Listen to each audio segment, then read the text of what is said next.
Hello everyone. তো আমরা আজকে আবার আমাদের যে ফিজিও কেমিস্ট্রির থার্ড ক্লাস সেটাই কিন্তু আমরা উপস্থিত, এবং আজকে আমরা যেটা নিয়ে মূলত আলোচনা করব point group of organic compounds. এবং আজকের ভিডিওর শেষে আমরা নতুন কিছু টাস্কও দেবো, এবং পুরনো যে টাস্কগুলো আমরা দিয়েছিলাম সেগুলো যদি কেউ না পেরে থাকেন সেজন্য একটি কি দুটি আমরা সমাধান করেও দেখানোর চেষ্টা করব। তো আসুন আমরা শুরু করি আমাদের আজকের class point group of organic compounds. তো আমরা যেটা করব, কতগুলো পয়েন্টের মাধ্যমে আমরা ওয়ান বাই ওয়ান যা স্টেপগুলো লিখবো, how to find out the symmetry point group of A molecule.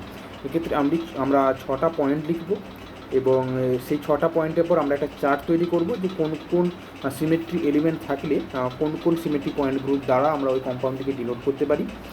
এবং এই পয়েন্ট গ্রুপের মূল কারণটি হচ্ছে গিয়ে পয়েন্ট গ্রুপ আমরা কেন করি, কারণ আমরা তো কোনো একটা কম্পাউন্ডকে বারবার ধরে ওর মধ্যে কী কী সিমেট্রি এলিমেন্ট আছে সেটা মুখস্থ করে রাখা বা রিসার্চের ক্ষেত্রে বারবার করে ওইটা আওড়ানো তো সম্ভব নয়।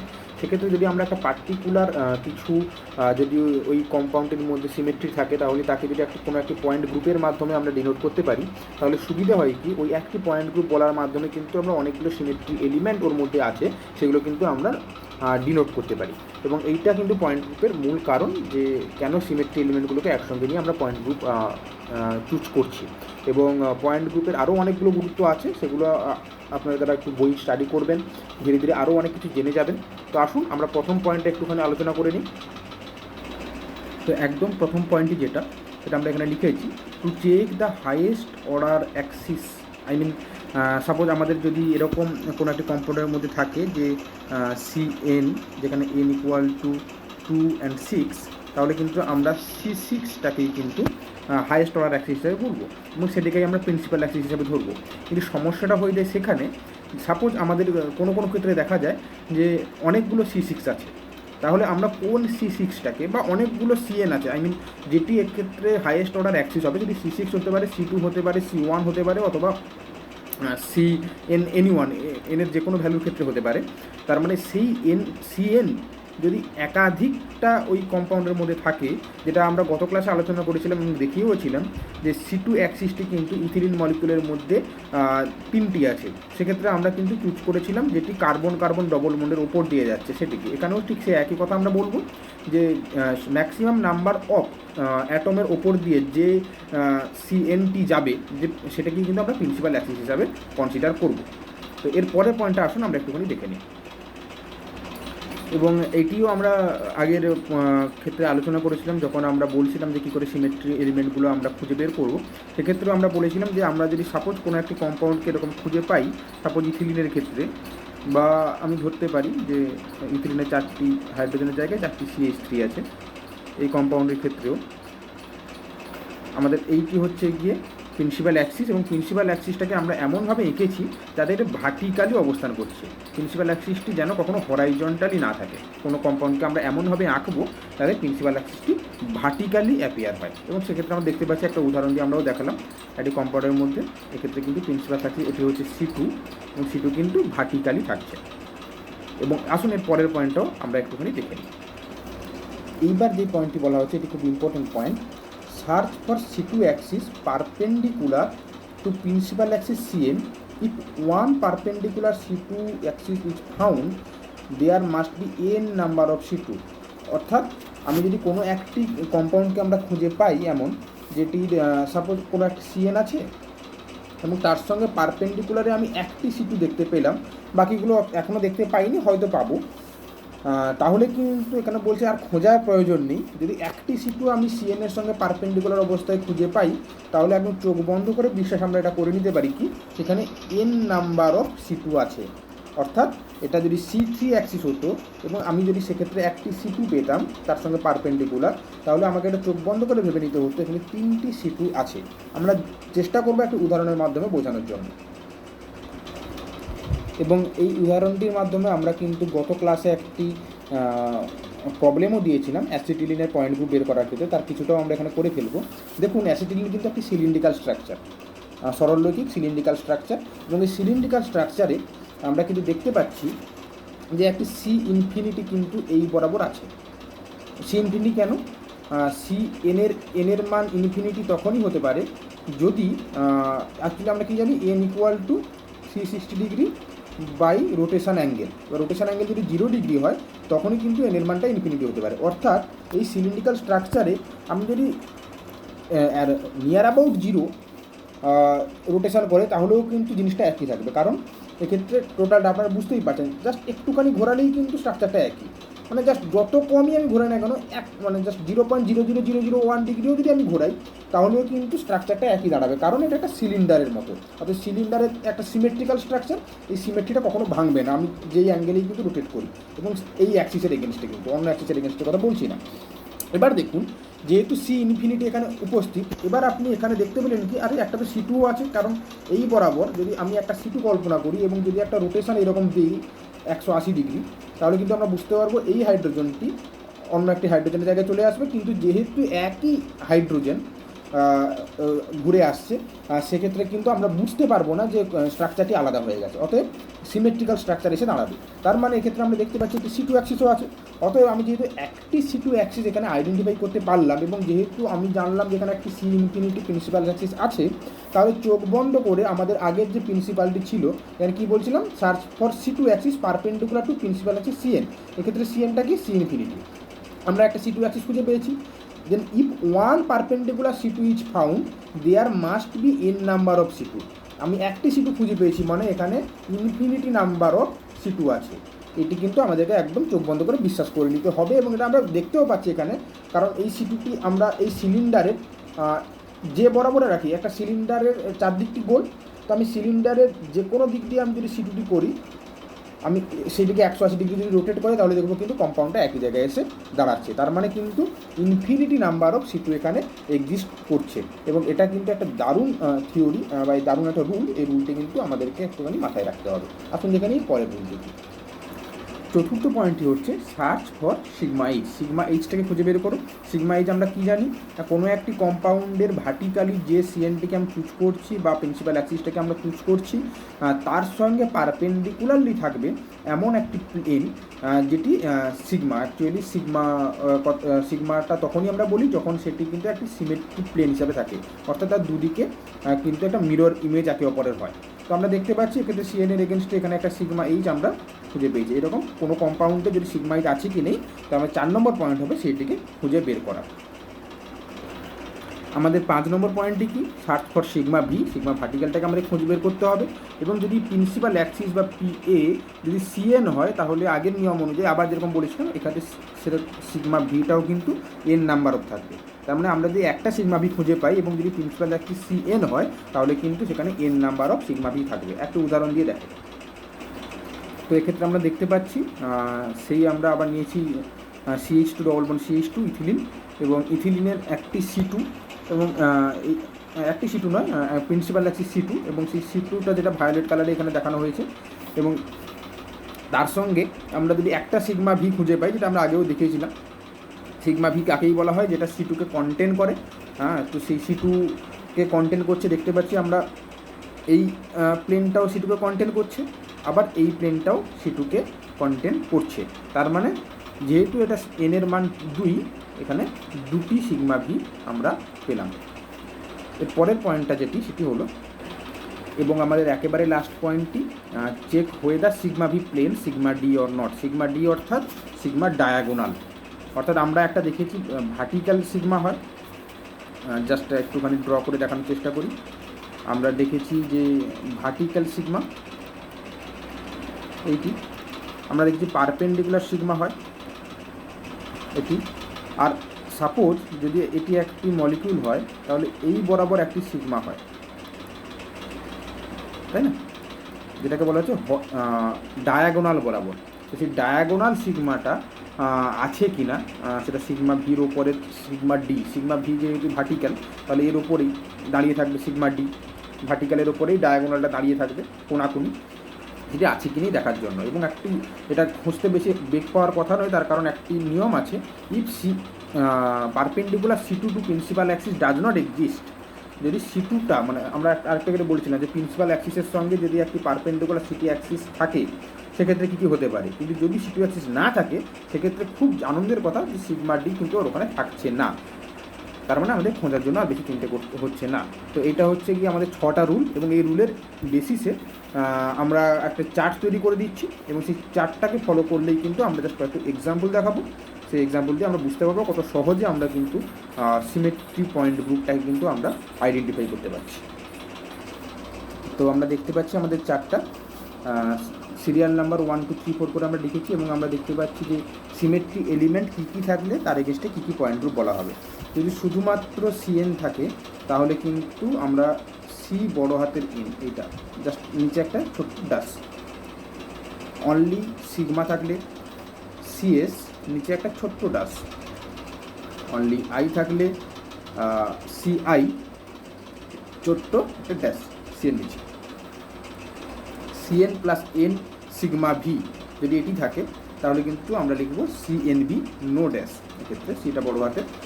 এবং CN plus N perpendicular C two যদি থাকে এখানে আমরা লিখব কি DN. CN plus N perpendicular C two কথার অর্থ DN. CN plus N perpendicular C two, তার সঙ্গে যদি সিগমা হরাইজন্টাল বা সিগমা এইচ থাকে তাহলে আমরা কি লিখব ডিএনএইচ। এন এবং এইচ দুটোই ছোটো এবং ডিটি বড়। সিএন এর সঙ্গে এন পারপেন্ডিকুলার সি টু মানে ডি, এবং তার সঙ্গে যদি সিগমা ডি থাকে তখন এইচের জায়গায় ডি হয়ে যাবে, সিগমা ডি মানে ডায়াগোনাল। এবং সিএন এর সঙ্গে N perpendicular C two plus sigma D plus sigma H এটা থাকা মানে প্রথম দুটো কম্বিনেশান তো আমরা বুঝতেই পারছি ডি, তারপরে যেহেতু এখানে এন আছে তাহলে ডিএন প্রথম দুটো কম্বিনেশনের কারণে, এবং তারপরে যদি সিগমা ডি সিগমা এইচ দুটো একসঙ্গে আছে সেক্ষেত্রে কিন্তু আমরা এইচটাকে এক্ষেত্রে লিখবো। কেন লিখবো? তার কারণ নিয়ম হচ্ছে গিয়ে সিগমা এইচের প্রেফারেন্স সবসময় বেশি, তারপরে হচ্ছে সিগমা ডি এর প্রেফারেন্স, তারপরে হচ্ছে সিগমা ভি এর প্রেফারেন্স। অর্থাৎ এই তিনটার মধ্যে যদি তিনটে থাকে তাহলে সিগমা মানে এইচের এইচটা আমাদের যাবে সিমেট্রি গ্রুপে। যদি প্রথম এই দুটো উপস্থিত থাকে তাহলে ডি যাবে আমাদের সিমেট্রি গ্রুপে, এবং যদি শুধুমাত্র এটা উপস্থিত থাকে তাহলে যাবে ভি যাবে সিমেট্রি গ্রুপে। তো এইভাবে করে আমরা আমাদের চার্টটা তৈরি করেছি, বেশি দেখতেই পাচ্ছেন, খাতায় নোট ডাউন করে নেবেন। এবং এরপরে আমরা আসছি কিছু উদাহরণ। ওকে, আমাদের প্রথম উদাহরণ আমরা কি দেখছি, জল H2O। H2O আমরা জানি একটি বেন্ড ফর্মে থাকে, এবং সেক্ষেত্রে আমরা দেখতে পাচ্ছি C2 একটি যদি 180 ডিগ্রি এখানে রোটেশন করানো হয় তাহলে কিন্তু আবার এই হাইড্রোজেন একে অপরের জায়গায় চলে আসবে এবং আইডেন্টিক্যাল স্ট্রাকচার আমরা পাবো। তো সেক্ষেত্রে আমরা দেখতে পাচ্ছি একটি C2 এর সঙ্গে আছে, এবং সেই C2কে কন্টেন করছে আমাদের সিগমা ভি, এবং এখানে আরেকটি সিগমা ভি। এই সিগমা ভিটি হচ্ছে গিয়ে অক্সিজেন হাইড্রোজেন যে প্লেনে আছে, অর্থাৎ এইটি যদি হাইড্রোজেন, এটি হাইড্রোজেন, এবং যদি আমাদের ওই দুটো আঙুলের মাঝখানে যদি অক্সিজেন হয়, এই তিনটে তো একটি প্লেনে আছে, এবং সেই প্লেনটি হচ্ছে গিয়ে একটি সিগমা ভি। কারণ এটি জাস্ট যদি এটাকে কাটা হয় তাহলে কিন্তু আমরা দুদিকে সমান পাবো। এবং আরেকটা প্লেন কি, আরেকটা প্লেন হচ্ছে গিয়ে এই দুটো আঙুলের মাঝ বরাবর যদি একটি দুটো আঙুলের জাস্ট ভি এর মাঝ বরাবর যদি কেটে দেওয়া হয় তো সেইভাবে কিন্তু আরেকটি C2কে কন্টেন্ট করছে সেটিও, এবং সেখানেও আমরা দেখতে পাচ্ছি সিগমা ভি। তার মানে আমরা কি বলেছিলাম, যদি CN এর সঙ্গে একটি সিগমা ভি থাকে তার মানে এন সিগমা ভি থাকবে। এক্ষেত্রে C2-র সঙ্গে সিগমা ভি আছে, তার মানে দুটো সিগমা ভি আমরা মিলেও গেলাম, চোখের সামনে দেখতে পেলাম। এবং যেহেতু CN এবং তার সঙ্গে সিগমা ভি আছে তার মানে আমরা জিনিসটাকে কী বলবো, CN plus sigma V CNV, অর্থাৎ এক্ষেত্রে জিনিসটার পয়েন্ট গ্রুপ দাঁড়াবে কি C2V। অতএব জল বা H2O সিমেট্রি গ্রুপ হচ্ছে, সিমেট্রি পয়েন্ট গ্রুপ হচ্ছে C2V। আমরা আসছি পরের এক্সাম্পল। পরের এক্সাম্পলটি নানা দেন আবার সেই ইথিলিন, এবং বারবার আমরা করে দেখিয়েছি আর করে দেখাবো না জায়গাটা। এক্ষেত্রে কিন্তু আমরা জানি তিনটে C2 আছে, তিনটে C2 কী বরাবর, এখানে একটি এই তিনটে অ্যাক্সিস বরাবর তিনটে C2 XYZ অ্যাক্সিস বরাবর। এবং আর কি আছে, সিগমা এইচ আছে। সিগমা এইচ কোনটা না, এই বরাবর যেটি প্লেনটি সেটা হচ্ছে সিগমা এইচ, এবং আমরা জানি দুটো সিগমা ভি আছে, একটা অন দ্য প্লেন আর একটা হচ্ছে এই প্লেন। অর্থাৎ তিনটে অ্যাক্সিস বরাবর তিনটি প্লেন আছে। তো এবার সেক্ষেত্রে দুটি হচ্ছে গিয়ে সিগমা ভি, এটি সিগমা ভি, এটি সিগমা ভি, এবং এটি হচ্ছে সিগমা এইচ। তার মানে আমরা কি জানি, দুটি সিগমা ভি, তিনটি C2, দুটি সিগমা ভি এবং একটি সিগমা এইচ। এবং এইটাকে নিয়ে আমরা যখন দাঁড়াবো তখন কি দাঁড়াবে সেটা কিন্তু আমাদেরকে চেক করে দেখতে হবে, এবং আমি রিকোয়েস্ট করবো আরও কিছু খুঁজে পান কিনা আপনারা নিজেরা খুঁজে দেখুন। এবং এটা সিমেট্রি পয়েন্ট গ্রুপ, এটা একটা আপনাদেরকে দেওয়া থাকলো ছোট্ট কোশ্চেন। এবার সিমেট্রি পয়েন্ট গ্রুপ কী হবে চার্ট অনুযায়ী মিলিয়ে সেটা একটা লিখবার চেষ্টা করুন। আমরা আসছি পরের এক্সাম্পলে। তো আমরা দেখতে পাচ্ছি কি আমাদের এখন যেটি আছে সেটি হচ্ছে অ্যাসিটিলিন, এবং অ্যাসিটিলিন আমরা জানি সিলিন্ড্রিক্যাল স্ট্রাকচার। সিলিন্ড্রিক্যাল স্ট্রাকচার কেন? কারণ এইভাবে এটিকে জাস্ট একটা সিলিন্ডারের মধ্যে দেখানো যেতে পারে, এবং এই সিলিন্ড্রিক্যাল স্ট্রাকচারের মধ্যে আমরা যেটা বোঝানোর চেষ্টা করছি যে এর মধ্যে কী কী সিমেট্রি এলিমেন্ট আছে। প্রথম কথা তো আমরা দেখিয়েছি আগে সি ইনফিনিটির মধ্যে আছে, এবং এর মধ্যে আরও একটি আছে N infinity number of perpendicular C two, তার মানে একটি এটা আর একটা এটি, আর একটা কী আছে, যতগুলো সিটু আছে আমি যদি ধরে নিই এটি একটি সিটু, তার সঙ্গে পারপেন্ডিকুলারে কিন্তু সিগমা এইচ আমরা দেখতে পাবো। এবং যেহেতু অলরেডি সিগমা এইচ আছে, আমরা আর সিগমা ভি আছে কি না খুঁজতে যাচ্ছি না, তার কারণ সিগমা ভি থাকলেও আমরা সেটাকে কনসিডার করতে পারবো না, কারণ সিগমা এইচের প্রেফারেন্সটা সিগমা ভি এর থেকে সবসময়ের জন্যই বেশি হয়, যেটা আমরা একটু আগে দেখাচ্ছিলাম প্রেফারেন্স লিস্টটা যেখানে মুছে ফেলা হয়েছে। তো সেই প্রেফারেন্স লিস্ট অনুযায়ী কিন্তু সিগমা এইচ এর প্রেফারেন্সটা সিগমা ভি এর থেকে বেশি হয়। তো সেই কারণে আমরা এখানে কী দেখতে পাচ্ছি, সিএন তার সঙ্গে এন নাম্বার অফ সিটু, তার মানে এটা হচ্ছে ডিএন। এবার এন এর মানে ক্ষেত্রে যদি ইনফিনিটি তাহলে ডি ইনফিনিটি, এবং তার পাশাপাশি আর কি আছে আমাদের আছে সিগমা এইচ, তাহলে ডি ইনফিনিটি এইচ। এবং এইটা কিন্তু আমরা কোথায় দেখেছিলাম, এই ক্ষেত্রে আমরা দেখুন সিএন এন পারপেন্ডিকুলার সিটু প্লাস সিগমা এইচ, এইটা তাহলে ডিএনএইচ, এখানে এন এর মান ইনফিনিটি, তাই আমরা এখানে লিখলাম ডি ইনফিনিটি এইচ। তো এইভাবে করে আরও অনেকগুলো এক্সাম্পল করা যেতে পারে। লাস্ট একটা দেখাবো বেঞ্জিন। তো বেঞ্জিনটি দেখানোর পর কিন্তু আমরা যাব পরের টপিক আলোচনায়, প্রবাবলি সেটা নেক্সট ক্লাসে। তো এই কম্পাউন্ডটি হচ্ছে বেঞ্জিন, এবং এই বেঞ্জিনে আমরা কী জানি C6 আছে, কারণ 60 ডিগ্রি রোটেশন করলেই কিন্তু আমার এইখান থেকে এখানে চলে আসে, এটা 60 ডিগ্রি রোটেশন, তাহলে কিন্তু চলে আসে। তার মানে কটা C6 আছে? C6 আছে এই ক্ষেত্রে আমরা দেখতে পাচ্ছি যদিও 3টি C6, কিন্তু C6 কিন্তু আরও অনেকগুলি আরও 3টি আছে, তো কিন্তু এইভাবে আমরা দেখতে পাই জাস্ট মাঝ বরাবর যদি আমরা টানি, তার মানে 6টা C6 আছে। এবার যেহেতু এই মাঝ বরাবর যেগুলো আমি টানলাম, যদি সেগুলোকে একটু অন্য কালি করে দেখানো হয় তাহলে কিন্তু আমরা একটা জিনিস স্পষ্ট বুঝতে পারবো, এবং সেক্ষেত্রে একটা রুলের কথা আমাদের মাথায় আসবে। এইটা মাঝ বরাবর, এইটা মাঝ বরাবর, এবং এইটি মাঝ বরাবর। এইগুলো কিন্তু কোনোটি কোনো অ্যাটমের উপর দিয়ে যাচ্ছে না, তার মানে এগুলোকে আমরা প্রিন্সিপাল অ্যাক্সিস ধরবো না, আমরা প্রিন্সিপাল অ্যাক্সিস ধরবো এই রেডগুলোর মধ্যে কোনো একটিকে। তাহলে কী গেল, আমাদের আছে C6 প্রিন্সিপাল অ্যাক্সিস, তার পাশাপাশি আর কি আছে 6 পারপেন্ডিকুলার C2। C2 কোথায় না, যদি আপনি দেখেন এই পারপেন্ডিকুলার C2 এগুলো কিন্তু এই প্রত্যেকটি কিন্তু আমাদের C2 এর সঙ্গে আছে। যে ক্ষেত্রেই আমাদের C6 আছে সেক্ষেত্রেই কিন্তু আমাদের পারপেন্ডিকুলার একটি C2 আছে, কারণ 180 ডিগ্রি যদি আমরা রোটেশন করি, আমরা এখানে একে দেখাতে পারছি না, কিন্তু যদি 180 ডিগ্রি রোটেশন করি আপনার প্রত্যেকে বুঝতে পারছেন যে এই বেঞ্জিনের স্ট্রাকচার কিন্তু একই এসে দাঁড়াবে, এবং সে কারণে এবং সেটি কিন্তু জাস্ট এই বরাবর হতে পারে। এই বরাবর একটি আমরা দেখতে পারি সি ইনফিনিটি আছে, বা এরকম অনেকগুলি আছে যেগুলো কিন্তু আমরা এখানে খুব ক্লিয়ারলি বোঝাতে পারছি না। তো আমরা কি এক্ষেত্রে দেখে নিতে হবে, সেটা হচ্ছে C6 এর সঙ্গে সঙ্গে আছে 6টা পারপেন্ডিকুলার C2, কারণ আমরা একটা পারপেন্ডিকুলার C2 বের করলেই এন নাম্বারও পারপেন্ডিকুলার C2 এখানে পেয়ে যাব। তো এটা আপনারা প্রত্যেকে নিজেদের বাড়িতে করে দেখবেন। তার পাশাপাশি আর কি আছে, সিগমা এইচ আছে, এবং আরও আছে সিগমা ভি, কিন্তু সিগমা ভি তো আমরা এখানে চুজ করবো না, কারণ সিগমা এইচের প্রেফারেন্স বেশি, অর্থাৎ সিগমা ভিটাকে না লিখলেও চলে। এবং তার পাশাপাশি একটা আই আছে, আইটা তো আমরা সবাই জানি, যে কোনো একদিক থেকে যদি আমরা অন্য পয়েন্টে দাগ টানি তাহলে একদম মাঝখান বরাবর কিন্তু সিগমা আই আছে। কিন্তু আমি এখানে বলেছিলাম যে এই বরাবর, জাস্ট আমি একটুখানি মুছে নিয়ে বোঝানোর চেষ্টা করি যে কোনো একটি বেঞ্জিনে কোনো সি ইনফিনিটি আছে নাকি, মুখ থেকে ভুলে বেরিয়ে গেছিলো, না কোনো সি ইনফিনিটি নেই। কারণ যদি আমি এটাকে গোলও করি এক্ষেত্রে কিন্তু আমি জাস্ট 0 ডিগ্রি রোটেশন করলে কিন্তু সেম স্ট্রাকচার আসবে না, অ্যাটলিস্ট 60 ডিগ্রি রোটেশন করতে হবে। এবং এই বরাবর এইটি হচ্ছে গিয়ে কিন্তু আমাদের C6, আগেরটা যেটা দেখিয়েছিলাম ভুল বছরে দেখানো হয়েছিল, জাস্ট এটি হচ্ছে C6, এবং পারপেন্ডিকুলার C2 কোনগুলো, এইগুলো হচ্ছে পারপেন্ডিকুলার C2। এই প্রত্যেকটি যেগুলো আগে আমি দেখানো হয়েছিল সেগুলো হচ্ছে প্রত্যেকটা পারপেন্ডিকুলার C2, তাহলে 6টা পারপেন্ডিকুলার C2 আমরাও দেখতে পেলাম, এবং C6 একদম মাঝ বরাবর। এবং তার পাশাপাশি কী আছে সিগমা এইচ, এবং আর একটা কী আছে আই। তো এইগুলো মিলিয়ে যেটা দাঁড়াবে সেটা হচ্ছে গিয়ে ওই চার্ট অনুযায়ী D6H। D6H কেন? কারণ CN + N পারপেন্ডিকুলার C2 থাকা মানে কিন্তু আমাদের ডিএন হয়ে যায়, এবং তার পাশাপাশি যদি সিগমা এইচ থাকে তো এইচটা চলে আসবে। তাহলে এখানে এন এর মান যেহেতু 6, তার মানে D6H হচ্ছে বেঞ্জিনের পয়েন্ট গ্রুপ। তো এইভাবে আমরা পয়েন্ট গ্রুপটা ব্যাখ্যা করার চেষ্টা করলাম। Thank you, keep touch with us. এবং রসায়ন উইথ সায়নে আমরা পরের দিন যেটা নিয়ে আলোচনা করব সেটা হচ্ছে অত্যন্ত ইন্টারেস্টিং বিভিন্ন projection formula, like Fischer projection formula etcetera. Thank you, stay happy, stay healthy, stay home.